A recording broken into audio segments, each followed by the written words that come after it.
نن موږ د ایمیل سند کولو طریقې زده کوو چې څنګه موږ چاته یو ایمیل سند کولی شو. دې دپاره موږ سره جیمیل اکاونټ ضرور دی چې موږ سره یا جیمیل اکاونټ یا یاهو اکاونټ وي موږ سره، یا موږ یاهو کې اکاونټ جوړ کړی وي yahoo.com او یا موږ جیمیل کې جوړ کړی وي. خو نن سبا زیاتره یوز کېږي جیمیل، یاهو دومره څوک نه یوز کوي. نو موږ سره یا جیمیل اکاونټ شته دی او موږ به اوس وایو چې موږ څنګه ایمیل سند کولی شو، یا چاته خپل ډاکومنټس لیږو یا چاته خپل فوټوس لیږو. دا به څنګه لیږو د ایمیل په لاره باندې، د ایمیل په تھرو. نو راځو موږ کمپیوټر ته او په کمپیوټر باندې دا زده کوو. بسم الله الرحمن الرحیم. زما نوم عرفان خلیل دی.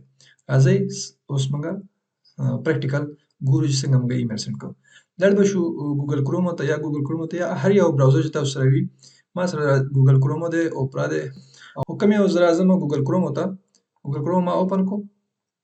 ګوګل کروم ته زه رالم. دلته به لاړ شو موږ خپل جیمیل ته. جیمیل ته به انټر شو.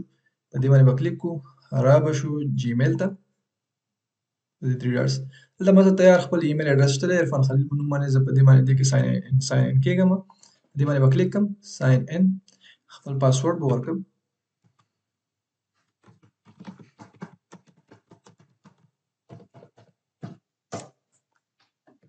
زه خپل جیمیل اکاونټ کې ساین ان شوم. ګورئ دلته ما سره رالو دلته زما جیمیل اکاونټ چې دی هغه ساین ان شو. دې نه پس به موږ راشو. اوس موږ چاته ایمیل سند کول غواړو. نو دلته خو زما سره ټول انباکس دی چې انباکس کې ماته کوم میسجونه راغلي هغه میسجونه ماته ښیي. زه به لاړ شم کمپوز ته. کمپوز باندې به کلیک کړم. کله چې کمپوز باندې کلیک کړم هلته ماته چاته ایمیل لیږل غواړي. دلته به د هغه کس ایمیل ولیکئ. سبجیکټ څه باره کې ورته لیکل غواړي هغه لیکل به وکړئ. مثلا زه لیکم یو ایمیل اډرس لیکم.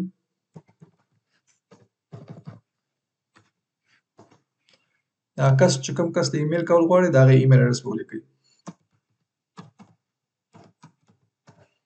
ما ایمیل اډرس ولیکلو. زما ایمیل اډرس دی. سبجیکټ څه ورته لیکم، مثلا زه ورته فوټوس لیکم یا ډاکومنټس ورته لیکم. ډي او سي مو صرف لیکل چې ډاکومنټس دي. ډاکومنټس ورته لیکل غواړم.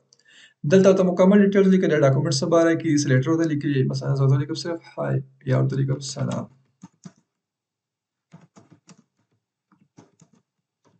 تاسو ورته خپل ایمیل ولیکئ. پښتو کې لیکئ، انګلیش کې لیکئ، اردو کې لیکئ. هغه ټول ایمیل دلته ولیکئ. د هغې نه پس لاندې به راشئ. ورته موږ سره اپشن دی اټیچ.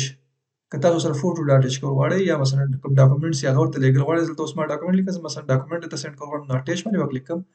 اټیچ نه پس به راشم زما ډاکومنټس کوم څه کې فار ایگزامپل زه دا پی ډي اف فایل ورته لیږم. دا پی ډي اف فایل دا به کلیک کړم. اوپن. دلته ما سره ګوره دا اټیچینګ شروع شو. دلته ما ته وایي ستا ډاکومنټ سره اټیچ شو. که ته مثلا صرف دا یو ډاکومنټس لیږي کافي دی. سینډ باندې کلیک کړه. او که نه ته چې نور ډاکومنټس دي هغه هم ورسره اټیچ کړو. دلته نه بیا دوباره لاړ شې اټیچ فایل ته. کوم فایل ورسره بل اټیچ کړې، مثلا دا یو فایل دا مې کلیک کړو. اوپن. دا مو سره اټیچ شو. څومره ډاکومنټس ورته لیږل غواړئ هغه ټول سره اټیچ کړئ. د هغې نه پس به ورته سینډ آپشنز ته راشئ. په سینډ باندې به کلیک کړئ.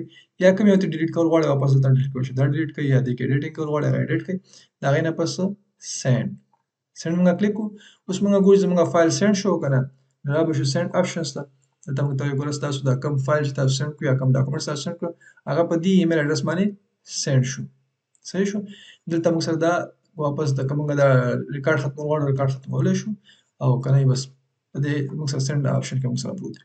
نو دا موږ سره د جیمیل یو سمپل طریقه چې څنګه موږ یو چاته ایمیل کولی شو د جیمیل په تھرو باندې، او څنګه موږ چاته ایمیل یا ډاکومنټس لیږلی شو په دې طریقه باندې موږ کولی شو. په اخره کې د دنیا غم کولو سره خپل د آخرت غم هم وکړئ. خپل پنځه وخته لمونځ کوئ. د مور او پلار خیال ساتئ. په الله سپارم. السلام علیکم ورحمة الله